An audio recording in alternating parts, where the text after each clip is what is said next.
رب صل على وسلم يا رب صل على محمد وأسنه القلب وانف وانفا يا رب صل على محمد يا رب صل على وسلم يا رب صل على محمد واكف المعادي واصرف وردا يا رب صل على محمد يا رب صل على وسلم يا رب صل على محمد نحل في حسنك الممنى يا رب صل على محمد يا رب صل على وسلم يا رب صل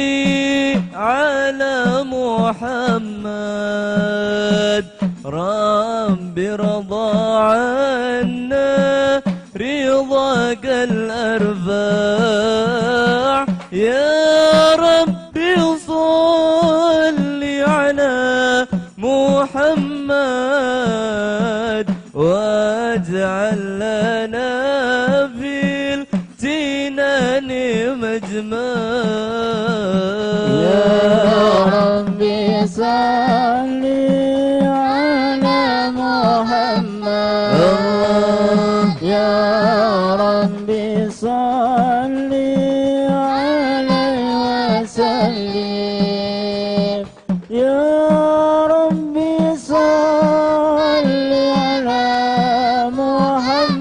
محمد يا رب صل عليه وسلم يا رب صل على محمد رافق بنا خير خلقك أجمع يا رب صل على محمد يا رب صل عليه وسلم يا رب صل على محمد يا رب صل عليه وسلم يا رب صل على محمد يا رب صل عليه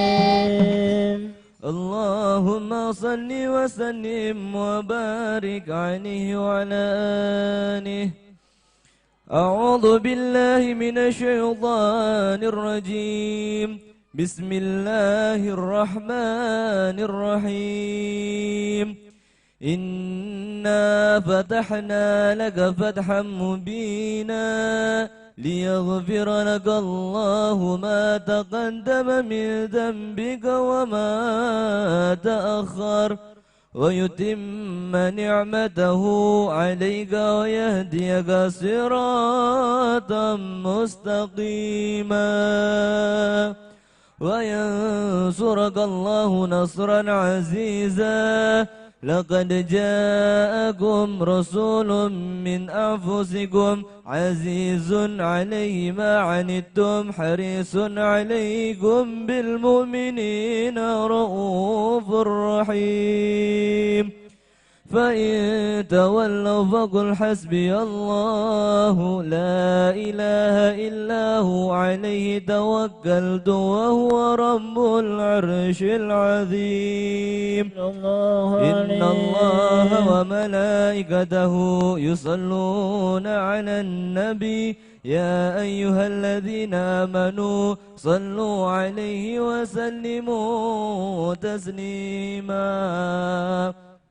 اللهم صل وسلم وبارك عليه وعلى آله بسم الله الرحمن الرحيم نويت تعلما وتعليما والإفادة والاستفادة والنفع والانتفاع والتذكر والتذكير والحث على التمسك بكتاب الله وسنة رسوله صلى الله عليه وسلم ابتغاء مرضات الله وثوابه وقربه وأجره. اللهم صل على سيدنا محمد صلاة تخرجني من ظلمات الوهم وتكرمني بنور الفهم وتوضح لي ما أشكل حتى يفهم إنك أنت تعلم ولا أعلم إنك أنت علام الغيوب. صلى الله على سيدنا محمد وعلى آله وصحبه وسلم. الفاتحة إلى حضرة حبيبنا شفيعنا رسول الله محمد بن عبد الله صلى الله عليه وسلم وعليه وأصحابه وأزواجه وذريته وأهل بيته وإلى أرواح جميع الأولياء والشهداء والصالحين خصوصا سيدنا الإمام أحمد بن سلمة هاجر الله وسيدنا الفقيه المقدم محمد بن علي بعلي وجميع ساداتنا البعل وكل صالح وولي وإلى رسولنا الإمام سيدي قطب المعنى سلطان الأولياء الحبيب عبد الله بن أبو بكر العدوس الأكبر وسيدي الشيخ عبد القادر الجيلاني ووصوله وفرهم وإلى روح صاحب المؤلف الإمام محمد بن محمد الغزالي ووصوله وفرهم وإلى أرواح جميع مشايخنا حسن الشيخ حسن بن عبد الله بن مرشاطري والحبيب سالم بن عبد الله بن مرشاطري والحبيب حسن بن أحمد بهر ووصول مفرهم وإلى أرواح أمهاتنا وأمهاتكم وآبائنا وآبائكم وأجدادنا وأجدادكم وأمواتنا وأمواتكم وأموات هذه البلدة من المسلمين والمسلمات المؤمنين والمؤمنات من أهل لا إله إلا الله محمد رسول الله صلى الله عليه وسلم ومن عمر هذا المجلس سابقا ولاحقا ووصوله وفرهم أن الله يغفر لهم ويرحم درجات في الجنة أنفعنا وبركاتهم وأسرارهم وأنوارهم ومعلوماتهم في الدين والدنيا الآخرة بسر الفاتحة.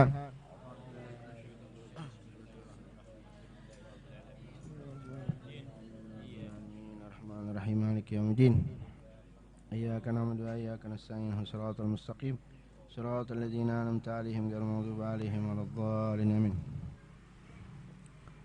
Apa bidayatul hidayah ya? Mukhtasar latif.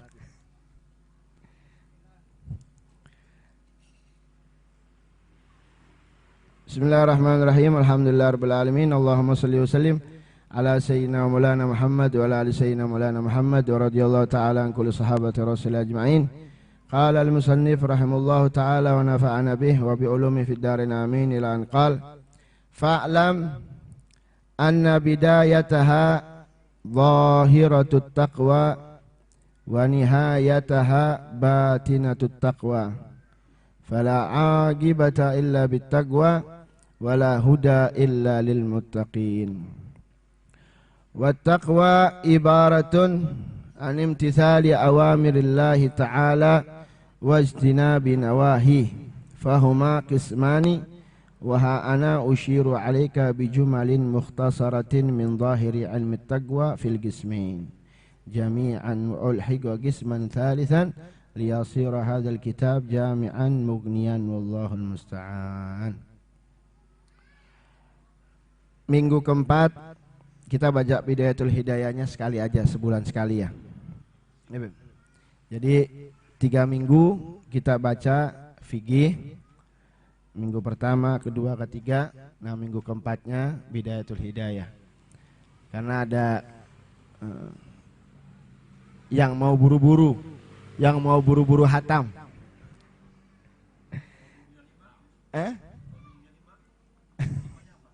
Yang 5-nya ya bidayatul hidayah atau fikih, terserah. Fikih lagi nggak apa-apa supaya cepat. Ya, karena sama Bidayatul Hidayah juga isinya fikih-fikih juga, cuman dicampur dengan tasawuf. Ya.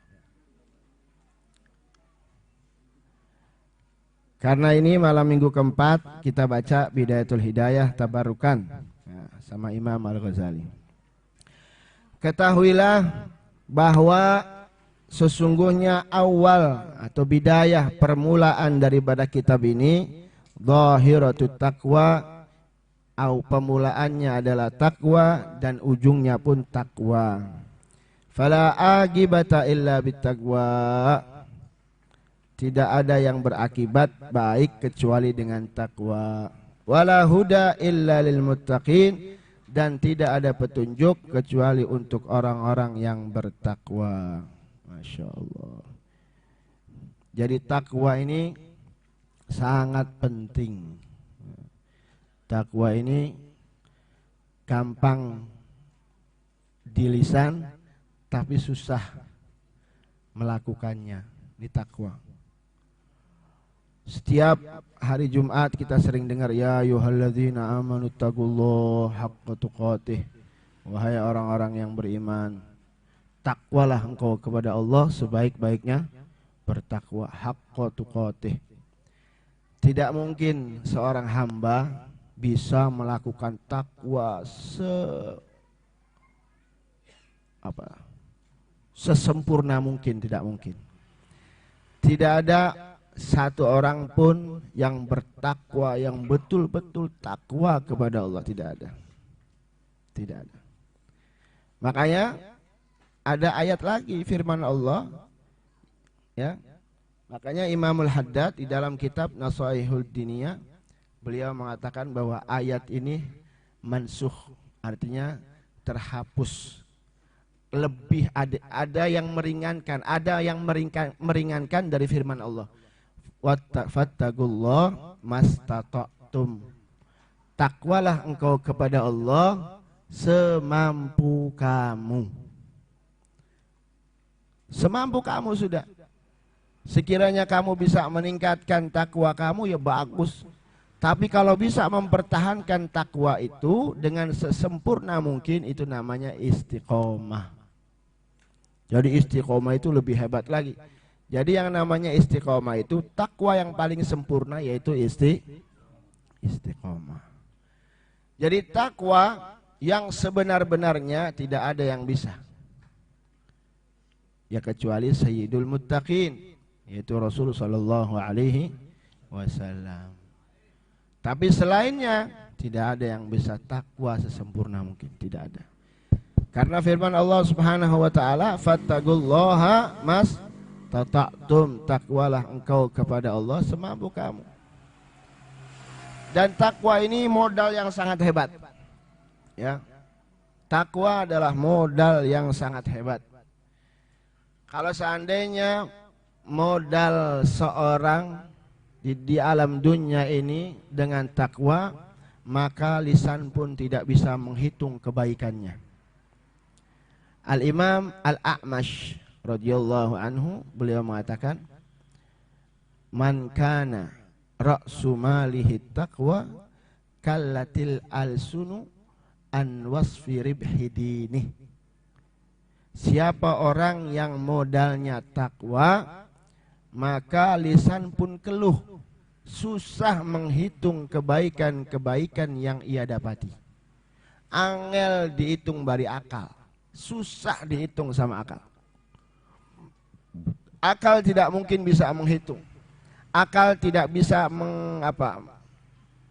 menghitung kebaikan, keberkahan, keuntungan bagi orang-orang yang bertakwa kepada Allah Subhanahu wa taala. Wa man kana ra'su malihi dunya kallatil alsunu an wasfi khasri dinih. Siapa orang yang modalnya adalah melanggar syariatnya Allah, melanggar syariat yang dibawa oleh baginda Muhammad sallallahu alaihi wasallam, maka lisan pun keluh, susah untuk menghitung kerugian daripada orang tersebut. Jadi angel. Coba kita lihat. Saya kalau ada di dalam kitab syarah di Hawashi, di situ dijelaskan. Coba kamu bayangkan, ya, anwasfi ribhidini, orang yang bekalnya takwa. Artinya apa sih takwa? Menjalankan perintah Allah dan meninggalkan larangannya. Coba lihat kita Nabi Allah Adam. Nabi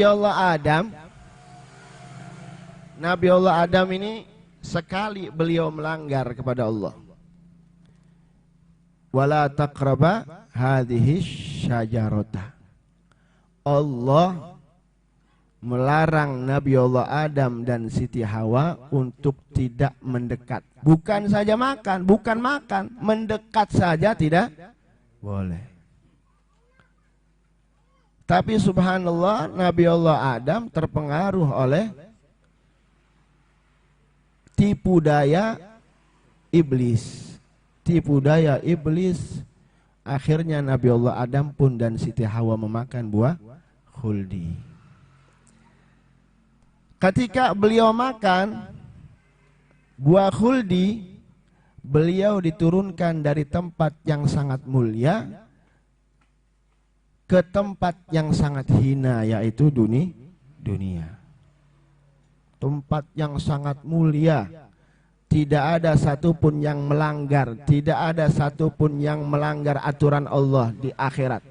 Tidak ada satu orang pun di akhirat ini, di surga ini, orang yang berani untuk melanggar aturan Allah Subhanahu wa taala. Nabi Allah Adam begitu turun di dunia dalam keadaan telanjang. Begitu makan buah khuldi Nabi Allah Adam dan Siti Hawa, yang keluar dari Nabi Allah Adam dan Siti Hawa, subhanallah, kotoran beli payu sama sekali. Ada yang mau kotorannya manusia? Tidak ada. Nabi Allah Adam dan Siti Hawa itu tidak ada lubang dubur, gubul itu nggak ada. Lubang gubul itu nggak ada. Di akhirat, di surga tidak ada yang namanya lubang dubur, lubang gubul itu nggak ada, tertutup. Makanya sampean bahkan di surga bloling oleh WC. Karena apa yang kita makan tidak jadi kotoran. Begitu beliau diturunkan di muka bumi, subhanallah, keluarlah kotoran. Nabi Allah Adam bingung, ya Allah, apa kini jawab tangis kruyuk gawe, bikin sakit, akhirnya mengeluh. Beliau Nabi Allah Adam mengeluh, akhirnya Allah turunkan Nabi Allah Jibril untuk memberitahukan kepada Nabi Allah Adam bahwa sakit perutnya itu mau keluar kotoran. Subhanallah. Dan kotorannya pun tidak laku sama sekali, keturunan manusia tidak ada sama sekali. Ila Nabi Muhammad sallallahu alaihi wasallam. Itu mustasnayat. Kalau Rasulullah beda. Kalau Rasulullah air kencingnya pun tidak ada bekas air kencingnya Nabi Muhammad SAW. Bahkan kotorannya Nabi Muhammad tidak ada yang pernah melihat kotorannya Nabi Muhammad SAW. Kita tidak bicara Nabi Muhammad SAW, tapi keturunan Nabi Allah Adam. Karena beliau Nabi Allah Adam melanggar aturan Allah cuman sekali, kotorannya semuanya. Tapi lihat Nabi Allah Ya'qub, tapi lihat an-nakhlah, nggak apa-apa. Tapi lihat nakhlah, artinya nakhlah tawon. Tawon di saat itu beliau diperintahkan oleh Allah untuk memakan makanan untuk memakan dari bunga-bunga yang indah di surga. Karena tawon ini menjalankan perintah Allah, subhanallah, yang keluar dari tawon semuanya enak. Yang keluar dari tawon semuanya bagus. Karena apa? Karena menjalankan perintah Allah Subhanahu wa taala. Yang lebih heran lagi dud. Ente tahu dud? Dud itu ulet. Ulet. Ulet. Uler. Nah, uler. ulat diperintahkan oleh Allah ketika Nabiullah Ya'qub mendapat ujian dari Allah, diberikan sakit, kasih sakit sama Allah. Ketika Nabiullah Ya'qub selama 80 tahun, beliau luar biasa, 18 tahun apa 80 tahun, kemewahan yang sangat hebat. Akhirnya diuji, setan ini iri, hasud, datang kok minta. Artinya setan ini bicara sama Allah, ya Allah, saya ini nggak percaya bahwa Nabiullah Ya'qub ini orang yang soleh, orang yang sabar. Saya mau uji dia. Kata Allah, silakan uji dia. Diuji sama Allah Subhanahu, diizinkan. Artinya diizinkan oleh Allah syaitan untuk menguji Nabiullah Ya'qub. Pada akhirnya Nabiullah Ya'qub, beliau ini subhanallah ada kena koreng. Ya. Di mana koreng ini, yang mana Allah perintahkan ulat untuk memakan daging-daging yang ada di badannya Nabiullah Ya'qub. Atas perintah Allah. Atas perintah Allah diizinkan oleh Allah Subhanahu wa taala untuk memakan. Karena dia menjalankan, ulat ini menjalankan perintah Allah Subhanahu wa taala. Coba kita lihat apa yang keluar dari dari ular. Ulat yang keluar sutra, pakaian yang paling mahal, pakaiannya penduduk surga itu sutra. Kenapa bisa seperti itu? Karena menjalankan takwa kepada Allah Subhanahu wa taala. Iblis, alamah, makhluk Allah yang alim, pintar, cerdas, tapi karena dia tidak menjalankan takwa kepada Allah Subhanahu wa taala, akhirnya subhanallah, dia orang yang paling, makhluk Allah yang paling hina, makhluk Allah yang dilaknat oleh Allah Subhanahu wa taala sampai kapanpun. Dan sampai kapanpun syaitan ini menjadi musuhnya manusia. Sampai akhirnya iblis ini mengancam, la aqudanna siratakal mustaqim. Sampai kapanpun saya akan duduk di jembatan ketika manusia itu mau melakukan kebaikan. Ini syaitan. Ketika diusir, akhirnya dia ngancam sama Allah, ngancam manusia. Ya Allah, la aqudanna siratakal mustaqim. Ya Allah, saya akan duduk di tengah-tengah jembatan. Tengah-tengah jembatan untuk menghalangi orang yang akan berbuat baik. Jadi makanya agak angel. Susah, paling susah orang itu melakukan sholat khusyuk paling susah. Sampean semaksimal mungkin pengen khusyuk tetap belum bisa. Kemungkinan sampean begitu sholat pengen khusyuk, niat ke khusyuk, pengen sholat khusyuk. Ya Allah, bismillahirrahmanirrahim, kita pengen sholat khusyuk. Sampean semangat, serius gini sholatnya. Subhanallah, kadang sholat duhur 5 rakaat. Bener beli? Hah? Sampean sholat subuh pengen khusyuk, kunutnya beli kegawa. Kadang kita pengen sholat yang khusyuk, kita kita berusaha untuk pengen khusyuk. Sholat duhur, bismillahirrahmanirrahim, usolli fardhu dhuhri 4 raka'atin mustaqbil. Imaman kita pakai imam, Allahu akbar. Saking pengen khusyuk kelalen. Akhirnya abis sholat duhur baca Fatihah santer, bismillahirrahmanirrahim. Kenapa? Susah. Karena setan sudah janji, la aqudanna siratakal mustaqim. Ini Habib Umar bin Idrus Al-Habsyi pernah tanya sama Habib Ali bin Muhammad Al-Habsyi, ya Habib, saya ini kepengen khusyuk, sholat ini kepengen khusyuk. Kata Habib Ali bin Muhammad Al-Habsyi, maya ta'ata, nggak mungkin seorang hamba manusia ini pengen sholat khusyuk walaupun dia berusaha untuk semaksimal mungkin, nggak mungkin bisa, karena setan sudah janji, la aqudanna siratakal mustaqim, saya akan duduk, ibaratnya sampean mau ada jembatan, setan ini duduk di tengah-tengah jembatan, deweke setannya duduk di tengah-tengah, gede dhuwur, sampean pengen mengkanan ditarik, mengduwur ditarik, mengkiri ya ditarik, ya sudah dicemplung akan nih jurang. Subhanallah. Ya. Makanya akhirnya kata Habib Ali bin Muhammad al-Habsyi, ma yata'atta, nggak mungkin bisa. Nggak mungkin bisa. Kecuali bagi orang-orang yang qalbun salim. Kecuali orang-orang yang punya hati bersih, itulah dia bakal bisa khusyuk sholatnya.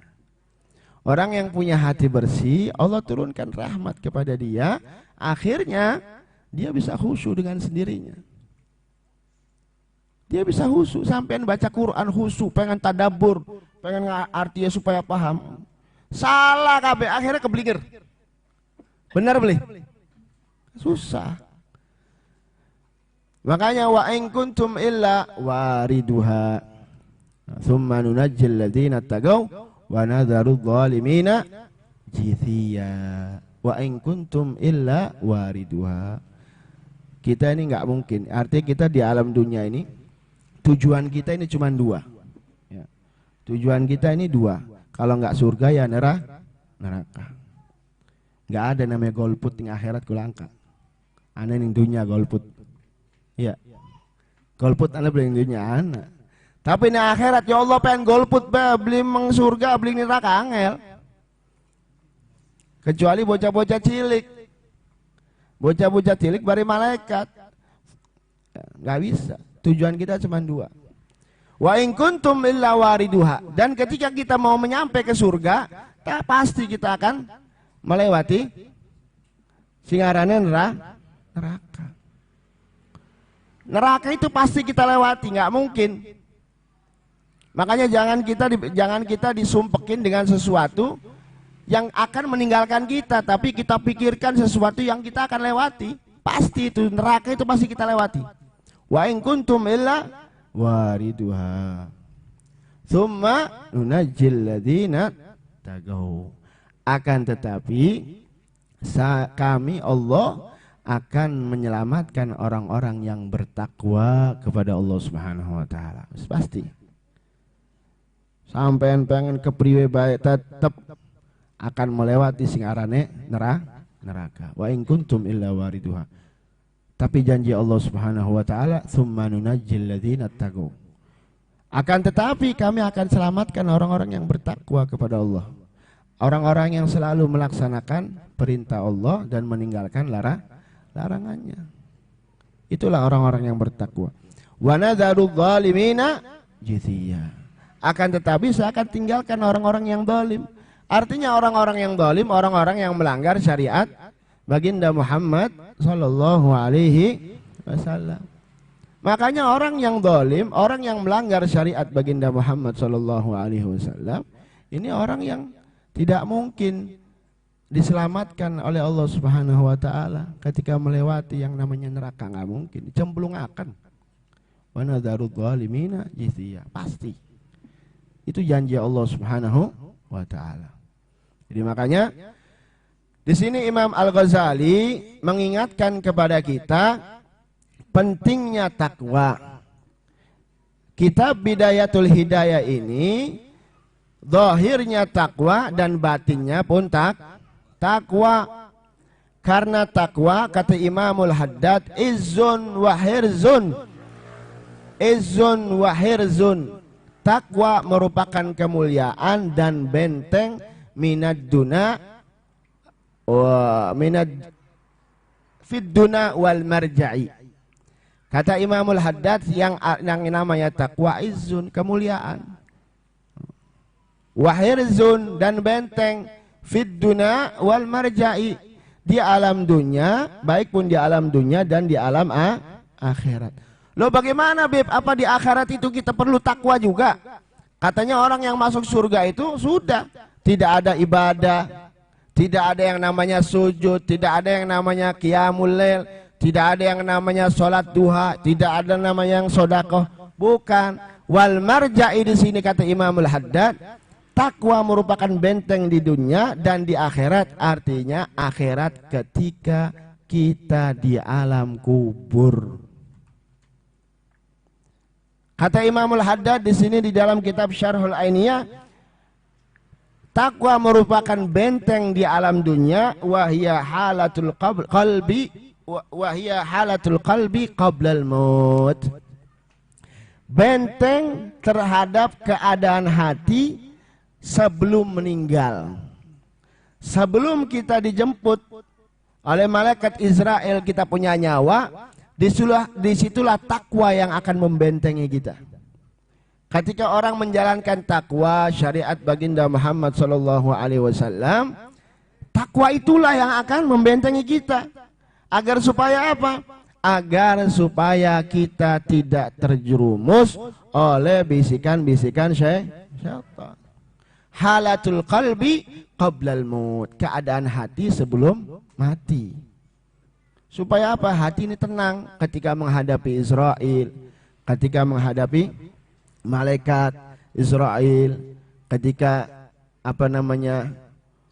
roh kita sudah mau lepas dari kita punya badan, dan juga sebelum sebelum ajal kita datang, Allah Subhanahu wa taala membentengi kita dengan takwa itu. Halatul qalbi indal maut.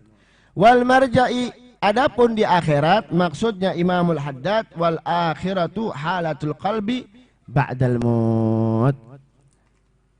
Kita dijaga, keadaan hati kita dijaga setelah kita mati. Artinya di kuburan nanti takwa inilah yang andil. Takwa inilah yang akan membentengi kita. Takwa inilah yang akan menjawab pertanyaan mungkar dan nakir. Takwa inilah yang akan membuat kita mudah untuk berjalan di sirat. Takwa inilah yang akan mempermudah kita ketika kita di padang mahsyar. Takwa inilah yang akan membuat timbangan amal perbuatan kita ini, timbangan kita itu berat. Maka dari itu kata Imamul Haddad, takwa merupakan izzun wa hirzun fid duna wal marja'i. Ketika kita, keadaan hati kita di dunia dan keadaan hati kita setelah mati. Ya. Terus apa sih takwa? Wa taqwa ibaratun an imtithali awamirillahi wa ijtinabi nawahi. Dan adapun takwa, artinya takwa adalah melaksanakan perintah Allah dan meninggalkan larangannya. Sampean weruh ta perintah Gusti Allah kabeh. Kita tidak tahu. Bagaimana kita mau melaksanakan perintah Allah sedangkan saya nggak tahu mana itu perintah Allah, mana itu larangan-larangan Allah. Ketika kita mendengarkan khotib ceramah di khutbah Jumat, ittaqullah haqqa tuqatih, takwalah engkau kepada Allah, selalu menjalankan perintah Allah, meninggalkan larangannya. Sekarang kamu tahu enggak perintah Allah, mana saja perintah Allah dan mana saja larangan-larangan yang dilarang oleh Allah Subhanahu wa taala? Kita nggak tahu. Dari mana taunya? Disinilah kitab Imamul Ghazali menerangkan ini loh. Kitab Bidayatul Hidayah ini merupakan berapa persen daripada larangan-larangan yang harus kita jauhi dan perintah-perintah Allah yang kita harus lakukan di dalam kitab inilah. Karena kita nggak mungkin tahu kalau kita tidak mau belajar. Kadang sering kita dengar adab itu lebih penting daripada ilmu. Orang yang beradab itu lebih baik daripada orang yang alim. Kadang sering kita dengar begitu. Tapi siapa yang ngomong? Kalau yang bicara itu Syekh Abdul Qadir Al-Jilani, kita manut. Ya, kita nurut. Tapi kalau yang bicara tidak tahu yang namanya perintah Allah, dia tidak tahu larangan-larangan Allah, terus bicara, orang yang beradab itu lebih baik daripada orang yang berilmu. Sampean tahu adab dari mana? Sampean tidak mungkin tahu adab kecuali ada di majelis ilmu. Dia tidak pernah baca kitab Bidayatul Hidayah, tidak pernah baca kitab Nasaihid Diniyah, tidak pernah baca Mukhtasar Latif, Sedangkan dia bicara adab itu lebih penting. Lah adab ini kita dibikin apa? Dibikin malas kita belajar. Sering ya. Kita dapat apa namanya di WA atau di Facebook atau di mana, adab itu lebih penting. Adab lebih penting kalau yang ngomong Syekh Abdul Qadir Jalani. Adab lebih penting kalau yang ngomong Zainal Faqih Muqaddam, kalau yang ngomong itu Said Muhammad Al-Maliki, kalau yang bicara itu orang-orang alim, Habib Salim, Habib Hasan, Habib Umar. Kalau yang bicara orang yang nggak pernah baca Bidayatul Hidayah, tapi dia ngomong adab dari mana? Disinilah adab-adab ketika kita mau masuk WC, bacanya apa, ya kan? Terus ketika tayamum kita niatnya seperti apa, itu adab. Itu sama adab. Isi daripada syariat baginda Muhammad SAW semuanya adab. Kita tahu cara wudu, niat wudu, sunnah-sunnah wudu, itu kan adab. Mana saja yang harus kita tinggalkan, mana saja yang harus kita kerjakan, mana saja yang harus kita dapat fadilah, sunnah.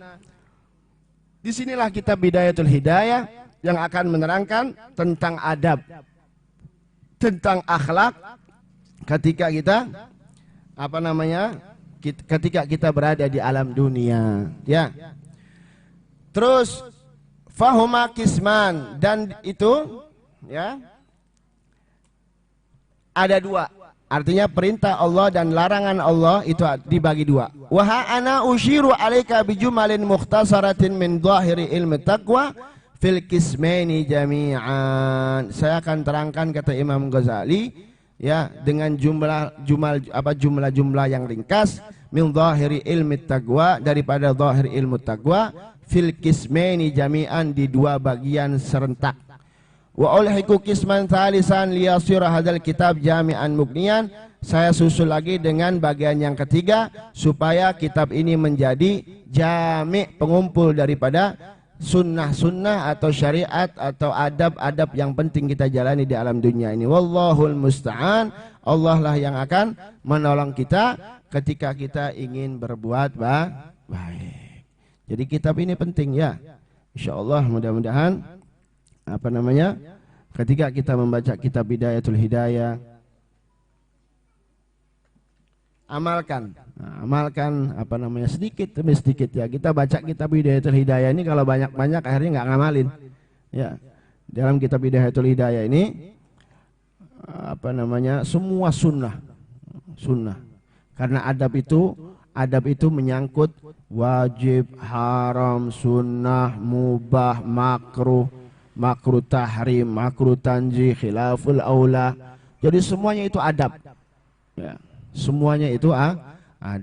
Makanya Al-Imamul Haddad sering mengatakan, ya, alaika bitaqullah fis sirri wal alan. Hendaklah kalian bertakwa di dalam ketika kita sendiri ataupun di hal layak ramai. Artinya kita kerjakan apa perintah Allah Subhanahu wa taala. Ketika kita di rumah, ya, kita kerjakan sesuai perintah Allah Subhanahu wa taala.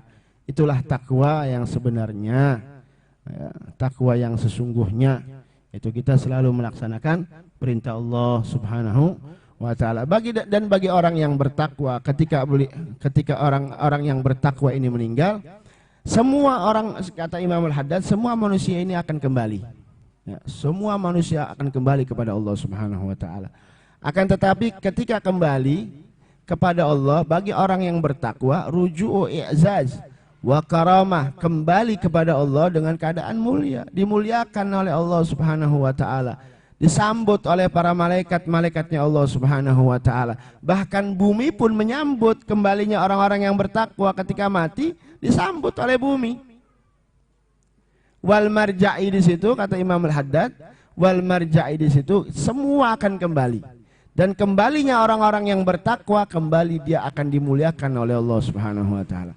Akan tetapi bagi orang-orang yang sering melanggar syariatnya baginda Muhammad sallallahu alaihi wasallam, dia kembalinya akan dihinakan. Begitu mau dicabut, ya, malaikat dalam keadaan serem, ya, ketika diceritakan Nabi Allah Ibrahim itu, ketika pengen tahu bagaimana bentuknya malaikat Israel, Begitu ngelihat, ya Allah, bentuknya serem, besarnya, naudzubillah, besar. Kata Nabi Allah Ibrahim, ya malaikat Israel, bagaimana kamu datang kepada hamba Allah dengan keadaan yang seperti ini? Kata malaikat Israel, aku datang dengan keadaan seperti ini ketika aku mencabut orang-orang yang tidak mau tidak mau taat kepada Allah Subhanahu wa taala. Orang-orang yang fasik, orang-orang kafir, orang-orang yang sering melanggar syariat baginda Muhammad SAW, saya akan datang seperti ini. Siapapun yang melanggar syariatnya Allah, saya akan datang dengan bentuk yang seperti ini. Serem. Lalu kemudian malaikat Israel berbentuk lagi dengan sosok yang gagah, indah, wangi. Akhirnya Nabi Allah Ibrahim bertanya, kau siapa? Saya malaikat Israel. Loh, kamu berbentuk seperti ini? Ya, aku berbentuk seperti ini ketika aku datang kepada orang yang mukmin, kepada orang-orang yang bertakwa kepada Allah, aku datang seperti ini. Disambut oleh malaikat Israel. Masya Allah. Bahkan bumi pun menyambut orang-orang yang bertakwa. Tapi siapa orang yang melanggar dengan syariatnya Allah, melanggar syariatnya baginda Muhammad SAW, jangankan malaikat, bumi pun tidak terima. Orang terima bumi, na'udzubillah min dzalik. Dan mudah-mudahan kita, alhamdulillah, kita dijadikan umatnya baginda Muhammad SAW. Ini suatu nikmat yang sangat agung.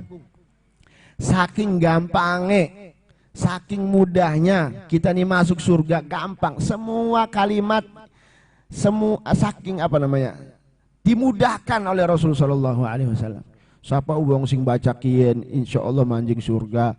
Siapa uang sing baca kian, manjing surga. Siapa gampang kabeh surga kabeh isi. Isinya semuanya surga. Bahkan orang yang datang ke majelis taklim, majelis ilmu, wah, bukan lagi surga. Bukan lagi surga, langsung dijanjikan oleh Rasulullah SAW, dia akan berada di derajatnya, di bawah derajatnya para anbiya. Dia akan menduduki satu surga yang sangat tinggi, a'lal firdaus. Masya Allah, luar biasa. Saking mudahnya, karena Allah tidak akan mempersulit bagi umatnya Rasulullah SAW untuk masuk surganya Allah. Tidak mempersulit.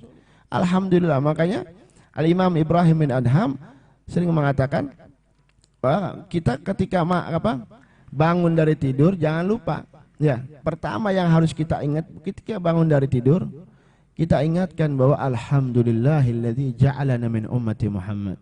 Ya Allah, alhamdulillah kita ini dijadikan umatnya baginda Muhammad sallallahu alaihi wasallam. Itu saja.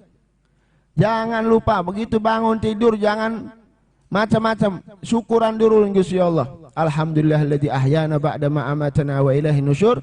Terus lalu kita baca, ya Allah, alhamdulillahilladzi ja'alana min ummati Muhammad. Ya Allah, aku alhamdulillah bersyukur karena aku dijadikan umatnya Rasul sallallahu alaihi wasallam, tanpa milih, tanpa ana lotre. Tidak ada lotre, tidak ada pilihan. Langkah kampanye, berusaha kampanye sampai jadi umatnya Nabi Muhammad sallallahu alaihi wasallam. Alhamdulillah. Ya. Dan mudah-mudahan kita dijadikan oleh Allah Subhanahu wa taala sebagai umat yang ijabah. Ya. Umat yang ijabah, karena umat itu ada dua, ada umat dakwah dan ada umat ijabah. Umat dakwah, semua orang kafir pun didakwahkan oleh baginda Muhammad SAW untuk masuk surga, untuk menjawab panggilannya baginda Muhammad SAW. Akan tetapi mereka tidak mau menjawab panggilannya Nabi Muhammad. Dan kita alhamdulillah, mudah-mudahan kita betul-betul dijadikan oleh baginda, oleh Allah Subhanahu wa taala umat yang ijabah, mengijabai, menjawab panggilannya baginda Muhammad sallallahu alaihi wasallam. Amin ya rabbal alamin. Ya Rasulullah, salamun alaik.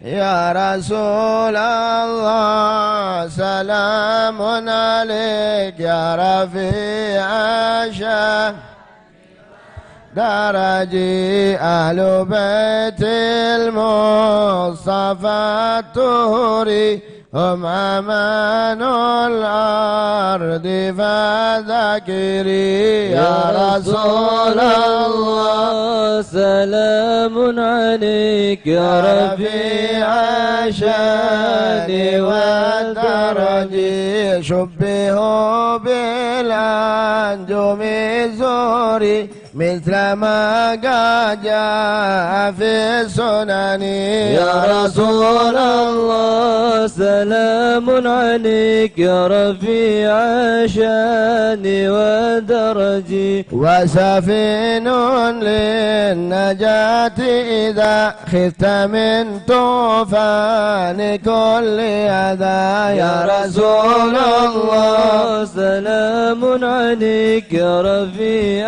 الشان ودرج رب فانفعنا ببركتهم ودنا الحسنى بحرمتهم يا رسول الله سلام عليك يا رفيع الشان ودرج رب فانفعنا ببركتهم ودنا الحسنى بحرمتهم يا رسول الله سلام عليك يا رفيع الشان والدرج رب فانفعنا ببركتهم ودنا الحسنى بحرمتهم يا رسول الله سلام عليك يا رفيع الشان والدرج وامتنا في طريقتهم ومعافاة من الفتن يا رسول الله سلام عليك يا رفيع الشان والدرج وامتنا في طريقتهم ومعافاة من الفتن يا رسول الله سلام عليك يا رفيع الشان والدرج يا رسول الله سلام عليك يا رفيع الشان والدرج يا رسول الله سلام عليك يا رفيع الشان والدرج يا رسول الله سلام عليك يا رفيع الشان والدرج يا رسول الله سلام عليك يا رفيع الشان والدرج سر الفاتحة